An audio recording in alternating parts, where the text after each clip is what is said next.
आज के इस वीडियो का टॉपिक बिल्कुल चेंज कर दिया है मैंने। डीएमडीएफ से बिल्कुल हटकर टॉपिक है। मैं कुछ थोड़ा नया आप लोगों को बताने की कोशिश कर रही हूँ और आज बॉडी के ऊपर थोड़ा मेरा फोकस है। चलिए आज चक्रों के विषय में थोड़ा सा बात कर लेती हूँ कि किस चक्र को कितनी एनर्जी मिलनी चाहिए और कितनी एनर्जी पर वो चक्र जो है वो वाइब्रेट करता है और कैसे करता है, थोड़ा वर्क कैसे काम करता है वो, उस पर मैं थोड़ा सा मेरा ध्यान है ताकि आप लोगों का ध्यान इधर की ओर आ सके उन चीज़ों पर जिस पर अब तक आप लोगों ने ध्यान नहीं दिया है। ठीक है, तो चलती हूँ। सबसे पहले जो हमारा मूलाधार चक्र है वो उसका जो एनर्जी, देखिए हम लोग जो भी खाते हैं ना वो सब कुछ एनर्जी में कन्वर्ट हो जाता है। जो हम पानी पीते हैं वो भी एनर्जी के रूप में, जो हम श्वास लेते हैं सब कुछ ऊर्जा बन जाता है। ऊर्जा है, ये सब कुछ ऊर्जा है। ठीक है, तो ऊर्जा, जो भी ऊर्जा हमें मिलती है ना, उस ऊर्जा से ही हमारा बॉडी जो है वो चलता है। और जब वो ऊर्जा है ना हमारे बॉडी को चलाता है तो साथ साथ हमारे चक्रों को भी वो एक्टिवेट करता है। ठीक है, तो चक्र कैसे एक्टिवेट होता है इस पर मैं बाद में आऊँगी। सबसे पहले मैं बता देती हूँ कि किस चक्र को कितनी ऊर्जा चाहिए, कितनी ऊर्जा पर वो वाइब्रेट करता है, यानी कि उसमें कंपन होता है। आप लोग ध्यान दिए होंगे कि कई बार आप लोग मेडिटेशन करते हैं तो आपकी जो चक्रा जो है वो वाइब्रेट करता है, आपका बॉडी हिलता है ना। तो बहुत सारे लोग बैठते हैं तो उनका जो रीढ़ की हड्डी जो है वहाँ कंपन शुरू हो जाता है ना। तो ये आपके किस चक्र में कंपन शुरू हुआ है ये आपको डिकोड करना होगा। ठीक है, बहुत सारे लोगों का जो थर्ड आई है वहाँ पर वाइब्रेशन होता है। ओके, तो बहुत सारे लोगों का हार्ट चक्रा जो है बहुत वो वहाँ पर बीट करता है। तो बहुत तरीक़ों से आप जान सकते हो कि आपका कौन सा चक्र एक्टिवेट हो रहा है, और जो चक्र एक्टिवेट होगा वहाँ पर वाइब्रेशन आपकी बढ़ जाएगी। ठीक है, और ये कब बढ़ेगी कब नहीं बढ़ेगी उस पर भी मैं बाद में बात करूँगी। सबसे पहले मैं आप लोगों को बता दूँ कितने हर्ट्ज़ पर ये चक्रा एक्टिवेट होते हैं। ठीक है, तो मैं सातों चक्रों का पहले बताती हूँ। तो जो हमारा पहला चक्र है मूलाधार चक्र है, उसकी ऊर्जा जो है ना वो 396 हर्ट्ज़ पर वाइब्रेट करती है। उतनी ऊर्जा जब उसको मिलती है तब उसमें वाइब्रेशन शुरू होता है। ठीक है, दूसरी ऊर्जा, दूसरा जो हमारा चक्र है उसके ऊपर आप तो पहला जो ऊर्जा जो है ना मतलब मूलाधार, तो आप लोग को पता ही है कहाँ से उसका मतलब वाइब्रेशन शुरू होता है, बिल्कुल नीचे से है ना। हमारी जो रीढ़ की जो हड्डी है एकदम बिल्कुल निचला छोर जो है वहाँ से उसकी वाइब्रेशन स्टार्ट होती है। मूलाधार चक्र की शुरुआत वहाँ से होती है। दूसरा चक्र जो है उसका नाम है स्वादिष्ठान चक्र। हिंदी में मैं बता रही हूँ, इंग्लिश में आप लोग खुद ही कर लेना। ओके, जब मेरा मन करेगा इंग्लिश में भी बोल दूंगी। तो वहाँ उसके लिए उस ऊर्जा को वाइब्रेट करने के लिए 417 हर्ट्ज़ की ऊर्जा चाहिए, यानी कि जितना ऊर्जा नीचे वाले चक्र पे लगा है उससे अधिक ऊर्जा चाहिए। समझ रहे हैं ना आप बात। पहला जो चक्र था मूलाधार चक्र, उसके लिए 396 हर्ट्ज़ ही ऊर्जा चाहिए। दूसरा जो चक्र है स्वादिष्ठान चक्र 417 हर्ट्ज़ की ऊर्जा चाहिए उसको। ओके, तब ये वाइब्रेशन इसमें होता है, कंपन होता है उसमें, यानी कि ऊर्जा जैसे जैसे ऊपर की तरफ जाती है हमारे जो चक्रा हैं वो एक्टिवेट होते हैं और उसमें एक कंपन शुरू होता है, वाइब्रेशन शुरू होता है। ओके, फिर बढ़ते हैं। अगला जो हमारा चक्र है वो है मणिपुर चक्र, है ना, नाभि के पास बिल्कुल। तो वो चक्र जो है उसके लिए कितनी ऊर्जा चाहिए, 528 हर्ट्ज़ ऊर्जा चाहिए। इसके इतने ऊर्जा जब उसको मिलेगी तब वो उसमें वाइब्रेशन शुरू होगा, यानी कि उसमें कंपन शुरू होगा, यानी कि वो एक्टिवेट हुआ। ओके, अब आगे बढ़ती हूँ। अगला जो चक्र है अनाहत हृदय चक्र जिसको बोलते हैं। ओके, तो इसके लिए कितनी ऊर्जा चाहिए, 639 हर्ट्ज़। 639 हर्ट्ज़ पे ये वाइब्रेट करता है, इसमें कंपन शुरू होता है। ओके, अगला ऊर्जा जो है वो हमारा है विशुद्धि, यानी कि जिसको कंठ बोलते हैं ना, ये गला, यहाँ जो ऊर्जा है ना, उसको मतलब उसकी वाइब्रेशन के लिए हमें चाहिए 741 हर्ट्ज़। ओके, तो इतने पे इस पे वाइब्रेशन होता है 741। 741 पे ये यहाँ पर ऊर्जा जो है, जब उसको इतनी ऊर्जा मिलती है तब इसमें कंपन शुरू होता है। अगर कम ऊर्जा मिल रही है किसी भी चक्र को, अगर कम जितनी ऊर्जा चाहिए उससे कम ऊर्जा मिल रही है तो वो चक्र वाइब्रेट नहीं करेगा। ओके, तो आज मैं प्योर ऊर्जा पे बात कर रही हूँ, टोटली ऊर्जा की बात हो रही है, कोई डीएम कोई डीएफ नहीं, ओनली बॉडी ओनली एनर्जी। ठीक है, अगला बढ़ती हूँ। जो हमारा छठा चक्र है, जिसको आज्ञा चक्र भी बोल सकते हो और थर्ड आई भी बोल सकते हो, दोनों भावों के बीचों बीच। ठीक है, तो इसके लिए कितनी ऊर्जा चाहिए? 852 हर्ट्ज की ऊर्जा चाहिए। इतनी ऊर्जा जब इसको मिलेगी ना, तब यहाँ पर वाइब्रेशन होगा और कंपन होगा, यहाँ ये ऊर्जा काम करनी शुरू करेगी, यानी कि आपका थर्ड आई ओपन होना शुरू होगा। और जब तक आपकी थर्ड आई ओपन नहीं होगी, ध्यान रखना, तब तक चीज़ें आपको ब्लर नज़र आएगी, यानी कि जो भी चीज़ आप देखोगे, जो भी चीज़ आप समझोगे, जो भी चीज़ आप जानोगे, सब में आपको डाउट होगा, सब में आपको संदेह होगा। चाहे आप कितना भी मेडिटेशन कर लो, चाहे आप कितना भी कुछ कर लो, जो मेडिटेशन करवाएगा उस पर भी संदेह होगा, जो इनर वर्क देगा उस पर भी आपको संदेह होगा, जो आपको सही रास्ते पे लेके जाएगा उस पर भी आप संदेह करोगे। ठीक है, क्यों? क्योंकि आपका विज़न ब्लर है, आपको ये समझ नहीं है अभी कि कौन इंसान सही है, कौन इंसान गलत है। बट कहीं ना कहीं जब आपका हार्ट चक्रा ओपन हो जाता है, कहीं ना कहीं जब आप किसी पे फेथ रखते हो, ट्रस्ट रखते हो, डिवाइन पे ट्रस्ट रखते हो, तो डिवाइन आपको सही रास्ता दिखाते हैं, आपको सही डायरेक्शन में लेके जाते हो, सही इंसान से आपको मिलवाते हैं ताकि आपका भला हो सके। लेकिन फिर भी आप डाउट करते हो, क्यों? क्योंकि आपकी थर्ड आई ओपन नहीं हुई है। जब तक आपकी थर्ड आई ओपन नहीं होती है तब तक आप हर किसी पे शक करते हो, हर चीज़ पे संदेह करते हो, आपको चीज़ें डाउटफुल लगेगी, क्योंकि सच्चाई से आप बेखबर हो। आपको पता नहीं है कि कौन सही है, कौन गलत, कौन सच्चा, कौन झूठा। आपको सब धन बाईस बसेरी, बस वैसी वाली हालत आपकी होती है। ठीक है, तो चलिए मैं फिर से आती हूँ उसी ऊर्जा पर, हर्ट्स पे। तो यहाँ पर 852 हर्ट्स की ऊर्जा चाहिए आपकी थर्ड आई को ओपन करने के लिए। ओके, आगे बढ़ती हूँ। जो सातवां चक्र है, जिसको कहते हैं सहस्त्रार चक्र, और या फिर आप इंग्लिश में बोलो, अंग्रेजी में बोलो तो क्राउन चक्र, इसकी ऊर्जा जो है ना, मतलब जो ऊर्जा चाहिए, कितनी ऊर्जा चाहिए? 936 हर्ट्स ऊर्जा चाहिए, यानी कि सबसे ज़्यादा।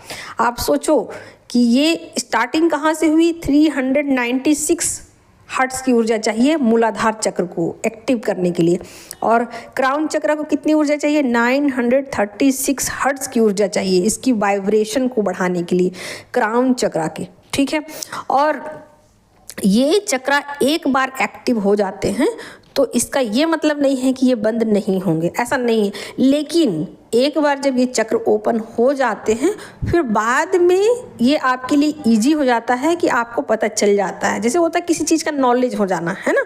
आपके बॉडी को एक बार उसका चस्का लगा, आपने एक बार चाय पी ली तो आपको तो पता चल ही गया कि चाय का स्वाद कैसा होता है। फिर बाद में आपकी मर्जी, पियो तो ठीक, ना पियो तो ठीक, आपकी मर्जी। आप जैसा जैसा अपने को ढालना चाहोगे, जैसा अपने ऊपर वर्क करोगे, चीज़ें वैसी वैसी होती जाएंगी। ठीक उसी तरीके से यहाँ पर ऊर्जाओं पर भी आपकी ऊर्जा ऊपर नीचे हो सकती है। कभी आपके सिर में दर्द हो सकता है, कभी आपका जो हार्ट चक्र है वहाँ पेन हो सकता है, कभी आपके गले में दर्द हो सकता है, कभी आपके पेट में गुड़गुड़ गुड़गुड़ की आवाज़ आ सकती है। तो ये सब कुछ आपके चक्रों से रिलेटेड है। यहाँ पर डॉक्टरी इलाज कोई भी वर्क नहीं करेगा। लेकिन इसका ये मतलब नहीं है कि आप अपने बॉडी को ठीक नहीं रखोगे या अपने बॉडी के ऊपर ध्यान नहीं दोगे, काम नहीं करोगे, आप डॉक्टर को नहीं दिखाओगे, ऐसा नहीं है। आपको सब कुछ करना। ओके, अब चलती हूँ कि इन चक्रों पर आप जैसे जैसे काम करते जाओगे आपकी आदतें भी चेंज होती जाएगी। यानी कि जब आप मूलाधार चक्र पे काम करते हो तो आपकी आदतें कुछ तमोगुण जैसी होती हैं। तमोगुण माने कि तामसी आदतें आपकी होती, यानी कि खाना पाना भी आपका कुछ वैसे ही रहता है, आपकी आदतें भी थोड़ी सी आलसी वाली होती है। बट जैसे जैसे आप एनर्जी की वाइब्रेशन आपकी बढ़ती जाती है, आप रजोगुण में आ जाते हो। रजोगुण कहने का मतलब थोड़ा सा आप ठाट बाट वाली आपकी ज़िंदगी शुरू हो जाती है, आप वैसे लाइफ स्टाइल को पसंद करते हो। लेकिन जैसे जैसे आपकी ऊर्जा आगे की तरफ बढ़ती है, आप सत्वगुणी होते जाते हैं। यानी कि जब आप थर्ड आई आपकी ओपन हो जाती है, तब आपकी आदतें बिल्कुल 390 डिग्री चेंज हो जाती है। यानी कि आपकी ऊर्जाओं पर तो काम चल रहा था, अब तक आपकी कुंडलिनी पर तो काम चल रहा था, बट अब आपके सोल पे काम चलता है और अब आपको एक विज़न मिलता है। और जब आपके एनर्जी में एक विज़न आ जाता है ना, तो एक चमक आ जाता है, आपकी पूरे पर्सनालिटी में एक चमक आ जाता है। जैसे कि आप पहले थोड़े से सोए सोए से रहते हो, सुस्त सुस्त से रहते हो, आलसी आलसी से रहते हो, थोड़े से ढुलमुल रवैया अपनाते हो, कभी करोगे कभी नहीं करोगे, कभी इस पे शक कभी उस पे शक, कभी ये अच्छा कभी वो अच्छा, कभी कुछ, मतलब डाउटफुल, आलसीपन, ये सब जो चीज़ें रहती है ना, ये थर्ड आई ओपन होने के बाद आपकी ऊर्जा में ये सब बदलाव आ जाते हैं। और अब उसके बाद जो भी आप काम करते हो, आप बहुत ही ठोक पीट के करते हो, सोच समझ के करते हो, ईमानदारी पूर्वक करते हो और सीरियस होके करते हो।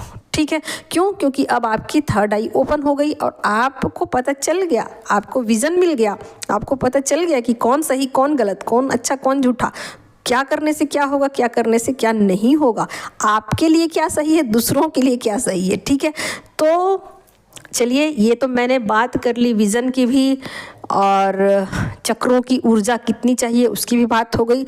अब चलती हूँ कि चक्रों की ऊर्जा में क्या रुकावट है।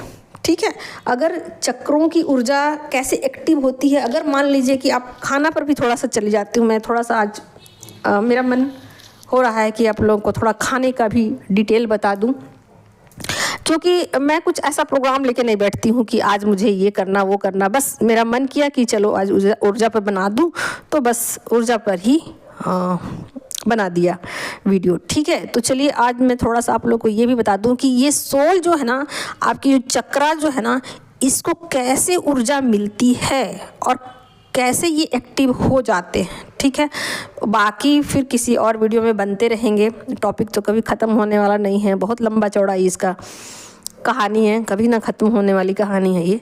ठीक है, तो देखिए, जब आप कुछ भी खाना खाते हो, कुछ भी जो भी खाते हो, पीते हो, सांस लेते हो, जो भी सब ऊर्जा में कन्वर्ट होता है। तो जो भी आपकी ऊर्जा जो है ना, आपके बॉडी को जितनी मिलनी चाहिए, जितनी ज़रूरत है, उतनी ऊर्जा जो है आपके बॉडी को मिलती है, क्योंकि आपके बॉडी को भी सर्वाइव करना है यहाँ, है ना, आपके बॉडी को, माइंड को भी इसमें सर्वाइव करना है। उसके बाद जो भी चीज़ें हैं ना, ऊर्जा का जो भी बचा ऊर्जा होता है, वो आपकी सोल को, यानी कि आपकी चक्रों को मिल जाती है। ठीक है, तो जब भी आप अच्छा डाइट लोगे, अब मैं डाइट पर भी उतर जाती हूँ, जब भी आप अच्छा डाइट लोगे, अच्छा डाइट अब किसको कहते हैं, अब ये भी सवाल उठता है, मतलब और नीचे जाते जा रही हूँ मैं, और भीतर जाते जा रही हूँ मैं।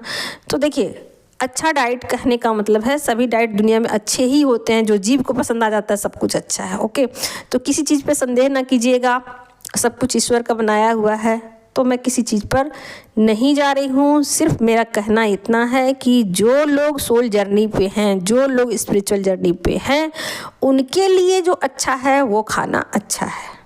ठीक है, तो आप अपना देखो कि आपकी एनर्जी का इजाफा किससे होता है, आपकी ऊर्जा किससे बढ़ती है, किस खाने से, कैसे खाने से आपकी ऊर्जा में बढ़ोतरी होती है और आपका जो एनर्जी है वो बढ़ता है और आपकी ऊर्जा जो है आगे की तरफ बढ़ती है। यानी कि यहाँ तो ऊर्जा नीचे से ऊपर की तरफ जानी है, चक्रों को खोलना है, तो आप सोचिए कि आपको कैसे कैसे वर्क करने की ज़रूरत है। ठीक है, तो अब अगर आप जितना खाना खाओगे, अगर उसमें ऑक्सीजन की मात्रा अधिक रहेगी, जितना आप ताज़ा खाना खाओगे, जितना एनर्जी वाला खाना खाओगे, एक्टिव खाना खाओगे, उतना ज़्यादा आपकी बॉडी स्वस्थ रहेगी और उतना ज़्यादा आप एनर्जी को जनरेट करके आप अपने बॉडी को भी दे पाओगे, माइंड को भी दे पाओगे, सोल को भी दे पाओगे।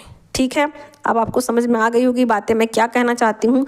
तो सब कुछ, यानी कि आपका जो ऊर्जा है ना, उसका आप सोचो कि जो आप खाना खाते हो, सबसे ज़्यादा ऊर्जा उसी से तो मिलती है। बाकी चीज़ से तो कम मिलती है, पानी से, हवा से तो कम मिलती है, लेकिन खाने से तो बहुत ज़्यादा ऊर्जा जनरेट करते हो। तो अपने खाने पर आपको जितना अधिक काम करना है उतना आप करो, उतना अधिक आपकी ऊर्जा बनेगी और आपकी सोल को मिलेगी। यानी कि अगर आप मूलाधार चक्र पे काम कर चुके हो तो नेक्स्ट लेवल पर आपकी ऊर्जा जाएगी और स्वादिष्ठान चक्र को ऊर्जा मिल जाएगी। और देखो, हर चक्र की अपनी एक विशेषता है, उसका बेनिफिट है। अगर आप मूलाधार चक्र में काम करते हो और वहाँ की ऊर्जा को आप बैलेंस करते हो, वहाँ की ऊर्जा को आप एक्टिव कर लेते हो, तो उसके अलग बेनिफिट है। ठीक है, तो आज मैं बेनिफिट पे नहीं जा रही हूँ, किसी और वीडियो में बताऊंगी, क्योंकि एक ही वीडियो में सब कुछ बहुत लंबा हो जाएगा। ठीक है, तो बेनिफिट आपको मिलते जाएंगे, कहने का मतलब है बेनिफिट आपको मिलेंगे। अगर आपके मूलाधार चक्र को आपने एक्टिव कर लिया है, उस वहाँ तक आपकी ऊर्जा पहुँच चुकी है, तो उसके बेनिफिट आपको मिलेंगे। अगर आपने मूलाधार चक्र को काम कर लिया है, यानी मूलाधार चक्र को एक्टिव कर लिया है, तो उसके बेनिफिट आपको मिलेंगे। उसके बाद आप स्वादिष्ठान चक्र पर काम करते हो तो उसके भी बेनिफिट आपको मिलेंगे। फिर आप मणिपुर चक्र पर, यानी कि सभी के पावर्स हैं, अपने सभी चक्रों में ऊर्जा छुपी हुई है, सबके अपने पावर हैं। और जैसे जैसे सब ऊर्जाओं पर आप काम करते जाओगे, वैसे वैसे आपको आपके पावर्स भी मिलते जाएंगे। तो रहा सवाल कि 396 से 936 तक की आपका सफ़र है ऊर्जा का, और इसको आप कैसे कंप्लीट करोगे, ये आप सोचो। आप सोचो, खाना तो है ज़रूरी चीज़, क्योंकि खाने से ऊर्जा अधिक मिलती है, लेकिन यहाँ पर सिर्फ आप खाने से यहाँ तक नहीं पहुँच सकते। ठीक है, यहाँ बहुत सारी चीज़ों को धीरे धीरे आपको ऐड करना पड़ेगा। यानी कि पहला चक्र जो मूलाधार चक्र है, उसको तो आप खाने से, आप मंत्र से, मेडिटेशन से कर सकते हो। ठीक है, कंप्लीट कर सकते हो, यहाँ तक की ऊर्जा आप पा सकते हो, उसमें एक वाइब्रेशन आप ला सकते हो। लेकिन धीरे धीरे आपको और चीज़ों पर वर्क करने की ज़रूरत है। तो जैसे जैसे आप अपनी ऊर्जा को समेटना शुरू करते हो, आपको पता चलता है कि हाँ, इस जगह पर मेरी ऊर्जा वेस्ट हो रही है। यानी कि ऊर्जा तो आपने बना ली, अब ऊर्जा को, जितनी ऊर्जा आपने कमाई उतनी ऊर्जा खर्च कर दी, फिर आपके पास सेव क्या रहा? जितने आपने पैसे कमाए उतने घर में ही खर्च कर दिए, तो फिर आपका जमा क्या हुआ? उसी तरीके से ऊर्जा भी, मान लो कि आप खाने से, जैसे भी मेडिटेशन करके, जैसे भी करके आप ऊर्जा को कमाते हो, और फिर उसको अगर आप इधर उधर दूसरों में अगर खर्च कर देते हो, फालतू के गॉसिप में खर्च करते हो, दूसरों की चुगली में खर्च करते हो, दूसरों की बुराइयां निकालते हो, तो फिर आपकी ऊर्जा तो गई। तो यहाँ पर मैं ये कहना चाहती हूँ कि मूलाधार जो चक्र है, अगर आप इसको एक्टिव कर लेते हो, यहाँ पर अगर आप बहुत लंबे समय से काम कर रहे हो, तो ये मेन ऊर्जा है। अगर आप इसको एक्टिव करके इसमें वाइब्रेशन लेके आते हो, तो धीरे धीरे आपको ऊर्जा तो आपकी बढ़ जाएगी। धीरे धीरे आपको कुछ आइडियाज़ भी आएंगे, आपका विज़न भी बढ़ेगा, आप धीरे धीरे अवेयर भी होगे। धीरे धीरे आपको ये भी पता चलेगा कि अपनी एनर्जी को कैसे सेव किया जाए। तो जैसे जैसे आप चीज़ों को लेट गो करोगे, जैसे जैसे आपको ये पता चलेगा कि अच्छा, इस चीज़ में मेरी ऊर्जा जा रही थी, अच्छा इसको भी अब मैं बायकट करती हूँ। इस चीज़ में मेरी ऊर्जा जा रही थी, इसको भी मुझे नहीं लाना अपनी लाइफ में, मुझे नहीं चाहिए अपनी लाइफ में। तो जैसे जैसे आप अवेयर होते हो, वैसे अवेकनिंग का मतलब ही यही होता है कि आप जागरूक होते हो। जैसे जैसे आप जागरूक होते हो, आप अपने आप को पहचानते हो, अपनी ऊर्जा को पहचानते हो, आपको अपनी ऊर्जा से प्रेम हो जाता है, क्योंकि आप ऊर्जा हो इसलिए। तो जैसे जैसे आप अपने ऊपर वर्क करते जाते हो, आपके चक्र धीरे धीरे एक्टिव होते जाते हैं। आप दूसरों पे नज़र रखना छोड़ देते हो, दूसरे क्या कर रहे हैं इस पर आपका ध्यान नहीं जाता। आप ये सोचते हो कि मुझे क्या करना है, अब मैं क्या करूं कि मेरी ऊर्जा का वाइब्रेशन बढ़ जाए। तो आप समझ ही सकते हो कि आपको कितने अधिक ऊर्जा की ज़रूरत है और कितना अपने ऊपर काम करने की ज़रूरत है।